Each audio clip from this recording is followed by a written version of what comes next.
और चलिए आगे बढ़ते हैं। टीएमसी के 20 बागी सांसदों को लेकर अभिषेक बनर्जी की याचिका पर सुप्रीम कोर्ट ने सख्ती जताई है और अयोग्यता को लेकर सभी सांसदों को बाकायदा नोटिस जारी किया गया है। टीएमसी के सभी बागी सांसद nationalist citizens party of India में शामिल हो गए हैं, जिसको लेकर अभिषेक बनर्जी ने सुप्रीम कोर्ट से मांग की थी कि वो लोकसभा स्पीकर को कहें कि वो दल बदल कानून के तहत सांसदों पर फैसला लें। याचिका पर सुनवाई करते हुए सुप्रीम कोर्ट ने कहा कि हम संवैधानिक संस्था को कोई निर्देश नहीं देना चाहते, लेकिन ऐसे फैसले समय पर होने चाहिए। जबकि इस मामले पर बीजेपी का कहना है कि टीएमसी की हार और पतन अभिषेक बनर्जी के कामों और ममता बनर्जी के कुशासन की वजह से हुई है। ये खबर राजस्थान के सवाई माधोपुर से है। स्कूल में शिक्षकों की कमी पर छात्राओं का आक्रोश फूट पड़ा है और छात्राओं ने स्कूल पर ताला जड़ दिया। पढ़ाई प्रभावित होने से नाराज छात्राओं ने स्कूल के मुख्य गेट पर ताला लगाकर विरोध जताया। साथ ही छात्राओं ने शिक्षकों की कमी दूर करो, हमारी पढ़ाई सुचारू करो जैसे नारे भी लगाए।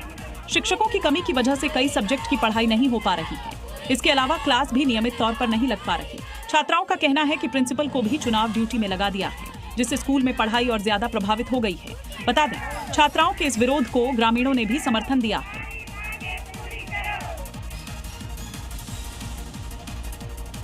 अब बात करते हैं कर्नाटक के मांड्या जिले की, जहां एक मंदिर में वीआईपी दर्शन के लिए एक विधायक की बेटी ने हंगामा खड़ा कर दिया और जब महिला पुलिसकर्मी ने उनको समझाने बुझाने की कोशिश की तो उसे सरेआम थप्पड़ मार दिया गया, जिसका सीसीटीवी फुटेज भी सामने आया है, जिसमें आप देख सकते हैं कैसे मंदिर के अंदर रेलिंग के पास खड़ी इस विधायक की बेटी ने महिला सिपाही को चांटा मारा, जिसके बाद महिला सिपाही ने पलटकर विधायक की बेटी को थप्पड़ जड़ दिया। तस्वीरें मांड्या के आरती उकाडा मंदिर की है, जहां 12 अगस्त को बीजेपी विधायक बी सुरेश गौड़ा की बेटी ऐश्वर्या गौड़ा पहुंची थी और मंदिर के गर्भगृह में जाने के लिए वीआईपी एंट्री की जिद कर रही थी। घटना के बाद जब मामले ने तूल पकड़ा तो विधायक सुरेश गौड़ा घटना के लिए माफी मांगने लगे। हालांकि लोग सवाल उठा रहे हैं कि पापा विधायक हैं तो थप्पड़ मार दोगी क्या। खबर आ रही है सूरत से, जहां पर वंदे भारत ट्रेन पर पथराव की जानकारी है। पथराव में 2 कोच के शीशे टूट गए हैं। C6 C10 कोच को नुकसान पहुंचा। एक बार फिर से पत्थरबाजी की गई है। ट्रेन में सफर कर रही थी आनंदी बेन और इसी बीच ये पथराव होता है।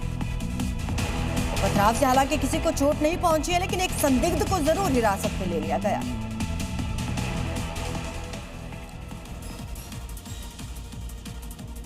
जम्मू कश्मीर से खबर, जहां सांबा में आतंकी गतिविधियों के बाद जवानों ने बड़े स्तर पर जंगलों में तलाशी अभियान शुरू कर दिया है। आने जाने वाले लोगों के साथ गाड़ियों की तलाशी भी ली जा रही है। सांबा के सुंब और मदकोली के पहाड़ी इलाकों में संदिग्ध गतिविधि और सैटेलाइट कम्युनिकेशन सेट मिलने की सूचना के बाद जवानों ने सर्च ऑपरेशन तेज कर दिया है।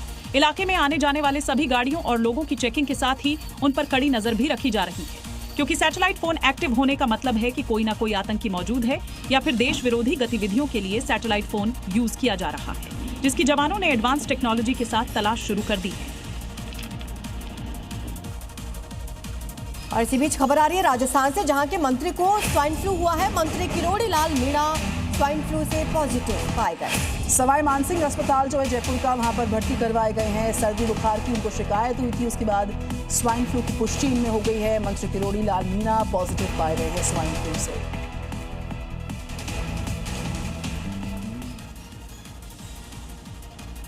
चलिए आगे बढ़ते हैं, देखते हैं अलग अलग राज्यों से आ रही 5 बड़ी खबरें। हरियाणा के झज्जर में सफाई कर्मचारियों ने अपनी कई मांगों को लेकर प्रदर्शन किया। कर्मचारियों ने सरकार और प्रशासन के खिलाफ नारेबाजी की, मांगों को जल्द पूरा करने की अपील की। कर्नाटक के हुबली में सांसद जगदीश शेट्टार ने भवानी शंकर मंदिर के पुष्पकरणी क्षेत्र का दौरा किया। इस दौरान उन्होंने प्रस्तावित सड़क निर्माण का विरोध किया। शेट्टार ने कहा, निर्माण से मंदिर परिसर और धार्मिक महत्व वाले क्षेत्र पर असर पड़ सकता है। पंजाब के बठिंडा पहुंचे शिरोमणि अकाली दल प्रमुख सुखबीर सिंह बादल और सांसद हरसिमरत कौर। दोनों ने तख्त श्री दमदमा साहिब पहुंचकर मत्था टेका, गुरुद्वारे में अरदास की। ओणम पर्व से पहले केरल में सदियों पुरानी परंपरा जीवंत हो उठी। यहाँ थिरुवनंतपुरम पवित्र नाव कटूर से अरनमुला के लिए रवाना हुई।